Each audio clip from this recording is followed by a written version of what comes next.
बिल्लाहि मिनश्शैतानिर्रजीम बिस्मिल्लाहिर्रहमानिर्रहीम वस्सलातु वस्सलामु अलैका या सय्यदी या रसूलल्लाह व अला आलिका व अस्हाबिका या सय्यदी या हबीबल्लाह। अस्सलामु अलैकुम व रहमतुल्लाहि व बरकातुहू। नाज़रीन, आज का हमारा टॉपिक है सय्यदना इमाम हुसैन रज़ियल्लाहु ताला अन्हु की शहादत के बाद के वाक़यात। तो नाज़रीन, सय्यदना इमाम हुसैन रज़ियल्लाहु ताला अन्हु आपके भांजे भतीजे, आपके जानिसार और यहाँ तक कि आपकी शहादत भी बड़ी जानलेवा है। ये वाक़या इंतहाई गमनाक, लेकिन जो शहादत के बाद वाक़यात हुए वो भी इंतहाई दुख भरे हैं, वो भी इंतहाई जानलेवा हैं। हालांकि कोई बड़े से बड़ा दुश्मन भी हो, कम अज कम वो ख़वातीन को, बच्चों को और मालो असबाब को कुछ नहीं कहता। लेकिन वहाँ अजीब मंजर था मैदान करबला के अंदर। इमाम अली मकाम रज़ियल्लाहु ताला अन्हु की शहादत के बाद फिर वो लोग मजीद वहशी हो गए, जैसे खूनखार भेड़िए और दरिंदे होते हैं, कि खैमों को भी आग लगा दी गई, मालो असबाब लूट लिए गए और खवातीन को, बच्चों को, सबको फिर मजीद हरासा किया गया। और फिर सय्यदना इमाम अली मकाम रज़ियल्लाहु ताला अन्हु आपके जिस्म मुबारक पर घोड़े दौड़ाए गए और आपके साथी जो थे तमाम शुहदा, जानिसार, भांजे भतीजे, भाई जो करबला के मैदान में शहीद हुए, सबके जिस्मों पर घोड़े दौड़ा दिए। अस्तगफिरुल्लाह। इस कदर ये तकलीफ दे चीज, उनके सीने शहादत के साथ भी ठंडे नहीं हुए। उसके बाद मजीद उन्होंने जुल्म सितम की और बाजार गर्म कर दी। और फिर होता है कि चलो किसी को खुदा का खौफ हो, किसी को हुकूमत का डर हो, वो तो दोनों ही उनके पास नहीं थे। ना रब का खौफ था, ना हुकूमत वक्त का जनाब उन्हें डर था, बल्कि वो यजीद ने तो खुद उनको भेजा था ये मामला करने के लिए। तो उनको फिर डर कहां से रहा? उन्होंने मजीद एक दूसरे से बढ़कर जुल्म सितम किया। जल गया खैमा अतहर, लेकिन दीन पर आंच नहीं आने दी। मरहबा जुर्रत इब्ने हैदर, सर दिया बात नहीं जाने दी। नाज़रीन, फिर क्या हुआ कि वो बदबख्त इब्ने साद, उसने इमाम अली मकाम रज़ियल्लाहु ताला अन्हु का सर मुबारक जो था, वो खौली बिन यजीद, जिस बदबख्त ने आपका सर मुबारक कलम किया, उसके हाथ इब्ने ज़ियाद के पास भेजा। और बाकी शुहदा जो थे उनके सर कैस इब्ने अशअस और शिमर वगैरह के साथ रवाना किए। और खुद इब्ने साद जो यजीदियों के लश्कर का सिपा सलार था, ये सारे जुल्म सितम जिसकी निगरानी में हुए, वो खुद वहां मैदान करबला में रहा। अहले बैत तहार का खानदान जो है, बगैर खैमों के जनाब वो सारी रात उन्होंने गुजारी। और जब सुबह हुई तो इब्ने साद ने यजीदी मैदान करबला के अंदर जो मर गए थे, जो कत्ल हो गए थे, उन पर नमाज जनाजा पढ़ी, उनको दफन करके लौट गया। लेकिन अहले बैत तहार और जो जानिसार जो थे, वो उनकी जनाब लाशें ऐसे ही पड़ी रहीं। अस्तगफिरुल्लाह अज़ीम।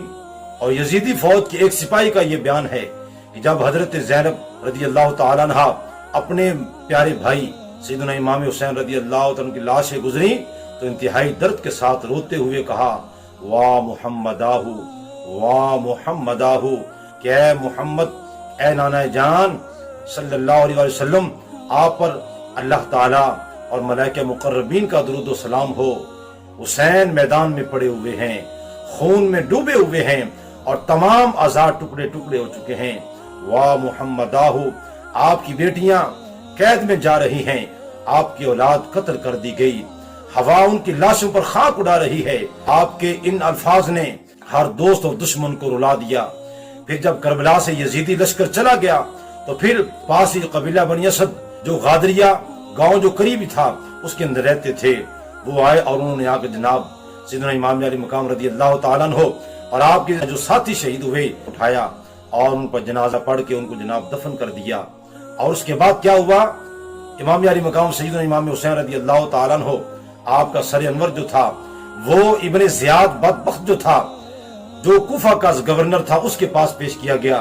और वो बदबख्त छड़ी के साथ सय्यदना इमाम हुसैन रज़ियल्लाहु ताला अन्हु आपके लव मुबारक उनको छेड़ना शुरू किया, आपके दांतों मुबारक को जनाब ठोकर लगाने लगा।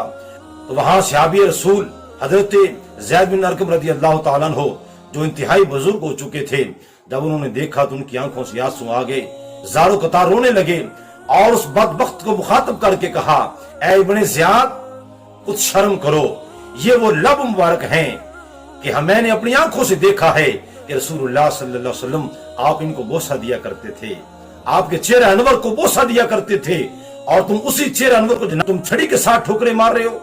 اور اس بدبخت نے آگے بدتمیزی کی۔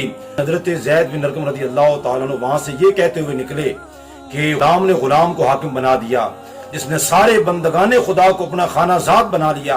اے قوم عرب، آج سے تم سب غلام ہو گئے، تم نے فرزند رسول صلی اللہ علیہ وسلم کو قتل کیا اور مرجانہ کے بیٹے کو اپنا حاکم بنا لیا، جو اچھوں کو قتل کر رہا ہے اور بروں کو غلام بنا رہا ہے۔ تم نے ذلت کو گوارا کر لیا، اور جو ذلت کو گوارا کرے اس پر خدا کی مار ہے۔ اس کے بعد ابن زیاد نے لوگوں کو مسجد میں جمع ہونے کا حکم دیا۔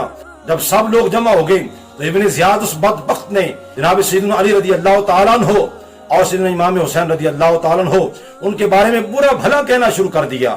استغفر اللہ۔ پھر وہاں ایک اور محب اہل بیت بیٹھے ہوئے تھے جن کا نام تھا حضرت عبداللہ ابن عفیف اسدی۔ وہ کھڑے ہوئے اور انہوں نے جناب علن اعلان یہ کہا بغیر گھبرائے اور ڈر کے، کہا اے ابن زیاد تو خود کذاب ہے اور کذاب نے تجھے حاکم بنایا ہے۔ اسے برا بھلا کہتے ہوئے وہاں سے نکلے۔ پھر اس ظالم ابن زیاد نے، حالانکہ وہ نابینا تھے لیکن اس کے باوجود بھی قتل کروا دیا اور ان کی لاش کو جناب وہ راستے میں لٹکا دیا۔ استغفر اللہ۔ ایک اور محب اہل بیت، انہوں نے اپنی جان کا نذرانہ بھی سیدنا امام حسین رضی اللہ تعالیٰ عنہ آپ کی شان بیان کرتے ہوئے جناب پیش کر دیا۔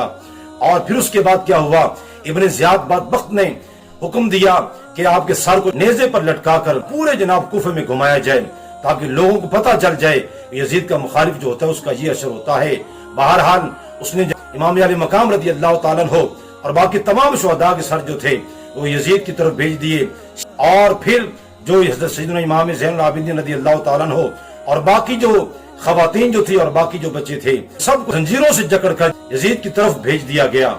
اور اس طرح یہ جناب وہ پھر قافلہ وہاں پہنچا۔ اور پھر اس کے بعد کیا ہوا انشاءاللہ تعالی اس کے بعد جو ویڈیو بنائیں گے اس کے اندر آپ کے سامنے عرض کریں گے کہ یزید کے پاس کیسے پہنچے اور ایک راہب نے کیسے اسلام قبول کیا اور پھر وہاں یزیدیوں نے کیسے جشن منایا۔ تو ناظرین یہ بڑی دکھ بھری داستان ہے۔ اللہ کریم صبر کی توفیق دے اور ان کے درجات کو بلند فرمائے، اور ان کی قربانیوں کا صدقہ ہے آج اسلام کا جناب ہر طرف ڈنکا بج رہا ہے۔ اللہ کے ہمیں بھی اسلام کے لیے قربانیاں دینے کی توفیق عطا فرمائے۔ آمین ثم آمین، وآخر دعوانا الحمدللہ رب العالمین۔